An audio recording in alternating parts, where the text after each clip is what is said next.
The case of the three men accused of killing Ahmaud Arbery is now in the hands of the jury. Here's three things you need to know tonight about the case. Today, the jury deliberated for hours and will start those talks back up tomorrow morning. Each of the three defendants, Travis McMichael, Gregory McMichael, and William Roddy Bryan, face 9 charges in connection to Arbery's death. If convicted, they could face up to life in prison. This afternoon, we spoke with Bryan's attorney, Kevin Goff, who tells us his client will walk out a free man. On your side's Kaylee Tracy has been following this case since the beginning. She joins us from Brunswick with more on the prosecution's closing arguments. Ahmaud Arbery's mother, Wanda Cooper Jones, left the courthouse Tuesday escorted by law enforcement, flowers from demonstrators in hand, waiting with the rest of the world to hear the fate of the 3 men charged with killing her son. This isn't about whether these 3 men are good people or bad people. That's not what this is about. It's about responsibility.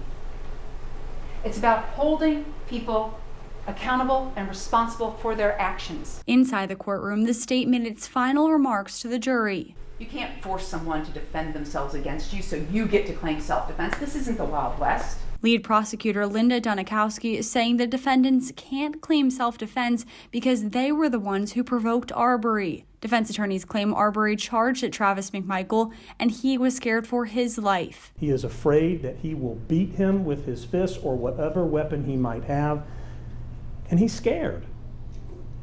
And so he's done what he thinks the law allows him to do, which is to try to de-escalate that approach by showing force. Dunikowski Tuesday telling jurors the defendants didn't witness a crime and therefore did not have probable cause to conduct a citizen's arrest. If you're going to take the law into your own hands, you better know what the law is. The defense says Travis McMichael's actions were justified based on a previous nighttime encounter with Arbery at a home under construction in the neighborhood, as well as seeing Arbery on surveillance video inside that property where several items were stolen. The jury will continue its deliberations at 8:30 Wednesday morning.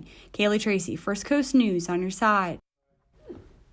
And we had a chance to speak with William Roddy Bryan's attorney this afternoon, Kevin Goff, and he tells us once again that his client will walk out of this courtroom a free man. And he was also asked, with the holiday approaching, why not sequester the jury? Well, the research shows that jurors do not like sequestration and they tend to take it out on the defendants. And that has been the better practice for at least a decade, is not to sequester the jurors if there's any alternative. So we had a chance to speak with Wanda Cooper Jones, Ahmaud Arbery's mother, shortly after jury deliberations began. Here's her reaction to how she thought the state did in presenting its case. I think Linda did a fantastic job. I think that she presented the evidence again very well. I do think that we will come back with a guilty verdict. And I want to leave you with this. God has brought us this far, and He's not going to fail us now.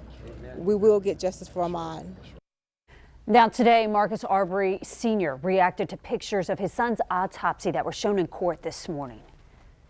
What I seen in that courtroom this morning just really was devastating. But I'm just thanking God that God showed us everything, showed us all the evidence to convict these men.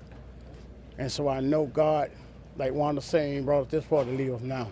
Right. So I know we're going to get the verdict on these men. That's right. And a prayer vigil was held this afternoon outside the courtroom as the jury continued deliberations inside. The Glen Clergy for Equity hosted the Vigil for Grace, where they lit candles and they prayed. Leaders of faith say that they're praying for a peaceful outcome regardless of the verdict. Most importantly, pastors, priests, and rabbis say the community should have serious conversations after this trial.